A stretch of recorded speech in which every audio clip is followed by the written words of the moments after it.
Hey guys, my name is SORROWFUL and I've been playing the Archer class in MapleStory 2 since the Head Start release on October 1st, so I figured why not give the class a proper and full review from my humble perspective.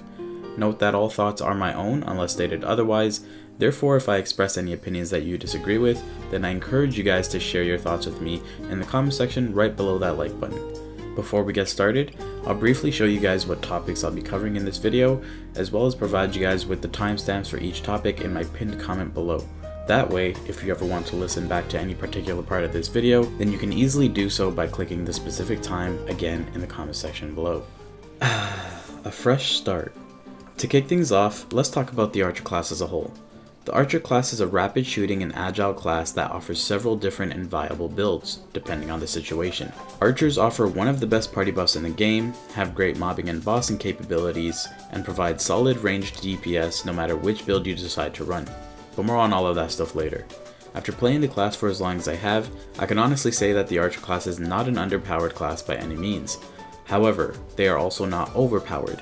I truly believe that the Archer class is actually pretty balanced in MapleStory 2, which to be quite honest, I'm very satisfied with.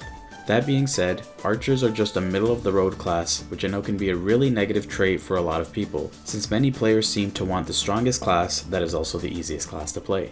SORROWFUL, skip all the bullshit. I just want a face roll, man. In terms of difficulty, the Archer class is fairly simple to play and execute to their full potential. This is due in part to the fact that no matter which build you decide to use on your Archer, your attacking abilities remain the exact same.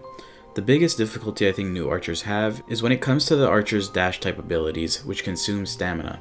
This is especially true if they're coming from a class like a Knight or Berserker that has many expendable amounts of dashes before ever running into stamina issues.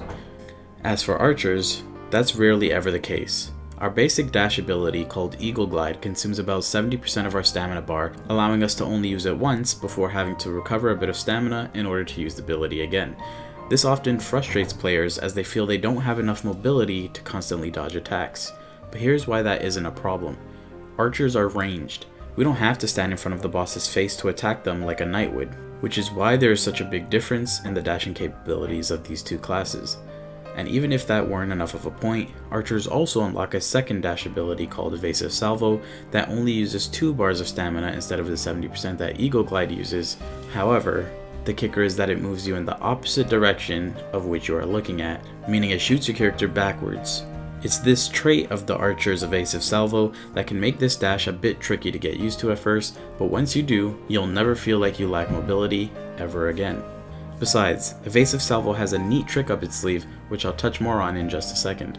Aside from the mobility and unusual dash type abilities, the only other thing that can be a bit challenging about the Archer class is learning to effectively jump and attack in the direction of the boss or enemy. Once you get used to the mobility options of the Archer class as well as jump attacking, you'll be well on your way to becoming a Master Archer. Also, there is a tiny bit of a learning curve when it comes to playing ranged classes in MapleStory 2, as learning to accurately shoot your projectiles towards your enemies can sometimes feel difficult due to the limited range of motion that comes with the art style of MapleStory 2. But again, it's a tiny learning curve. To become Master Archer, you must become one with your bow. Honestly, when it came to this topic, I didn't even know where to begin, so I'm just going to talk about the first thing that comes to mind, which is the animation and or skill cancellation abilities of the Archer class. It is super important to note that both Eagle Glide and Evasive Salvo will completely cancel whatever attack you're currently using and will instead prioritize the function of your dash. This is a really good thing. There will often come times where you're about to use Screwdriver Shot only for the boss to suddenly look your way and use a powerful attack in the middle of your Screwdriver Shot animation. However, don't panic and just use whichever dash is most appropriate for the situation, which will most likely be Eagle Glide. It's also important to note that whatever skill you cancel using this method will still make the skill go on cooldown. Often you might want to get greedy and think you can get your skill off and dodge the boss's ability, but trust me when I say that that's hardly ever the case. Play it safe and only make those risky plays when you're much more familiar with the cast time of your dash along with your other attacking abilities as well as the boss's animations. The next tip that comes to mind is your ability to super armor or super resist nearly all attacks with the use of Evasive Salvo and even Arrow Storm. but to a lesser extent. If you read the description for both of these skills, they both indicate that they make your character immune to knockback while each skill is active. This effect of these two skills, namely Evasive Salvo, is incredibly useful during boss fights like Balrog and Chaos Dvorak, to name a few. You can completely ignore and mitigate the knockback effects of many of these bosses' skills by simply timing your Evasive Salvo properly, allowing you to maximize your DPS and shine even higher on those performance meters. While Arrow Storm does work against many knockback skills, it's often much harder to time it, as you would almost have to predict the boss's next move in order to use the skill in time to have the knockback resist kick in, whereas Evasive Salvo can be used reactively after you've already seen the boss's animation for their next attack. In my opinion, there's almost no reason or realistic scenario where you would want to use Arrow Storm over Evasive Salvo for the super armor effect.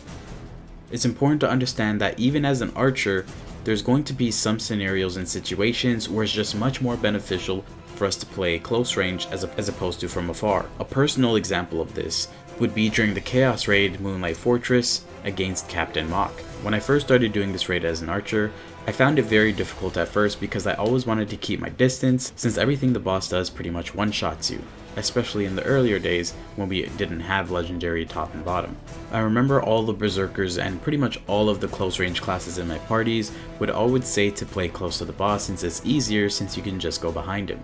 As an archer, I thought that was foolish, as when I tried it seemed nearly impossible. However, it was only due to the lack of my own mechanics. Once you get familiar with a boss's patterns and get familiar with their animations that they use right before they use each skill, it becomes a lot easier even as an archer to play close range. The same stays true when it comes to the fight with Chaos Populatus. And this is a good thing that can attest to the flexibility of the archer class, as we can play either far ranged or just as close as a berserker and still be a very good and viable DPS in any raid group. The reason why this is possible is namely because of Evasive Salvo. Again, the low stamina cost of using this ability and the effectiveness in what it does makes us able to play from any distance and during any boss fight. Now for a few quick tips regarding Eagle Glide and Evasive Salvo. Eagle Glide does not make your character pass through enemies, while Evasive Salvo does. Eagle Glide actually makes your character levitate ever so slightly during the middle 80%-ish of the animation, allowing you to sometimes hover over damaging terrain. I've noticed this happen for me in Labyrinthine Halls vs Calvo, as well as in Tronic's Bunker vs MK52 Omega. However, this is nothing confirmed, it's just in my experience, and I'd appreciate if any archers out there could let me know if they experience similar functionality with Eagle Glide. But despite this, Eagle Glide actually doesn't send you flying straight off of a ledge, and instead will kind of dip down as if it's following the floor. It's also important to note that Evasive Salvo will not send you off of a ledge unless there is another platform below you, which makes the skill perfect for getting as close to the edge of a map as possible, which can be useful in dungeon runs such as Fire Dragon. Also, I figured I'd mention this really quick, but getting hit even after using Eagle Glide is actually very common and is in fact normal. From what I've gathered, it seems that the game doesn't fully register your new location on the map until the animation for Eagle Glide is completely over. And since the animation for the skill is very long, it can still cost you a life or at the very least some potions if you don't time the skill absolutely perfectly. This can be frustrating in very endgame boss fights. But it's just something you have to end up working around, and essentially it just means that you have to react even quicker than you think you already do. Sharp Eyes has no cast animation or cast time and can be casted literally anywhere. It can be casted in the air while you're using a flying mount, as well as any other place that you can think of, and the buff will always be instantly applied to yourself. However, the only location that I've noticed that this is not true is when you're in the Captain Mach fight in Moonlight Fortress and you're standing on top of the buoys during the poison phase. If you use Sharp Eyes while on the buoy, Sharp Eyes will actually register underneath the buoy as well as on the 4 tiles in each direction of the buoy on the floor. So while the buff doesn't fully go to waste, it's important to note that when you do use Sharp Eyes on the buoy, that you're going to have to get off and go on the floor for a split second in order to actually pick the buff up. But aside from that, Sharp Eyes can be used whenever, wherever, and however you wish to use it, including while using Rapid Shot. When it comes to choosing the right build for your archer, there is no one answer. This is because the right build is heavily dependent on your playstyle of the class, as well as your own gauge of what you feel you need as an archer. In a moment, I'm going to go into more detail as to what I mean by that, but for now, we're going to start things off with a very simple and probably the most commonly used archer build across the board. That is the Sharp Eyes build. This is probably the most common build you'll see archers use, since it provides a nice range of skills as well as it gives max Sharp Eyes for both yourself and the team. Your basic skill rotation for this build is going to involve using Arrow Storm as well as Screwdriver Shot off cooldown, while using Rapid Shot in between and as much as possible. Inevitably, you will run out of Spirit, which is when you're going to have to rely on Arrow Stream, and it never feels good to have to do that, but it's just the way that the build works. Of course, off cooldown, you're going to be using Sharp Eyes for yourself or your team. The skill rotation I like to use for this build is something along the lines of using Arrow Storm and Screwdriver Shot right after, and while they're on cooldown, I like to spam Rapid Shot, and then by the time I run out of Spirit, the Arrow Storm and Screwdriver Shot cooldowns are nearly off cooldown, so I just use those two again, and then I switch over to Arrow Stream for a bit while my Spirit recovers, and then I just rinse and repeat. To quickly show you guys an example of this, I'm going to be doing, as I just said, on these dummies in the guild house.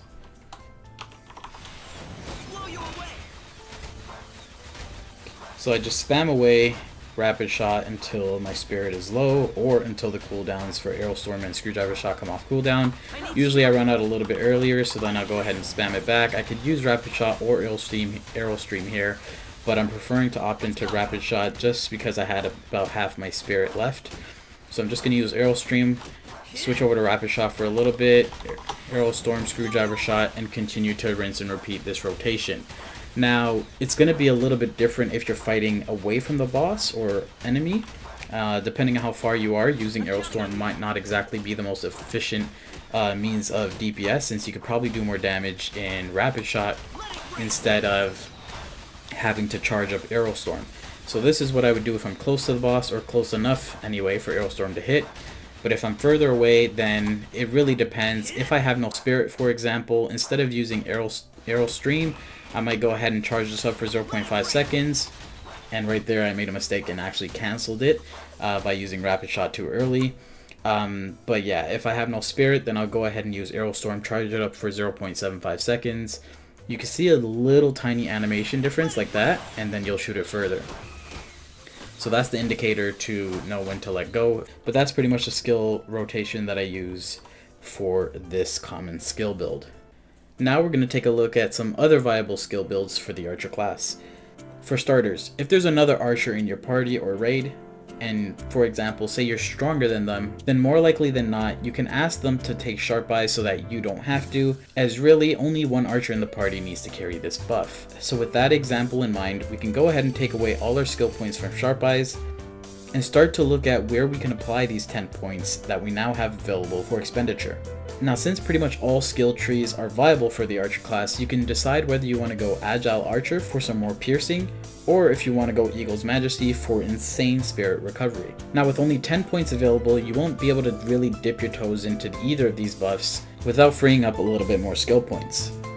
But let's see what we can do with these 10 skill points. I'm going to go ahead and go for the Eagle's Majesty build, and so let's see how many points it takes to actually get there.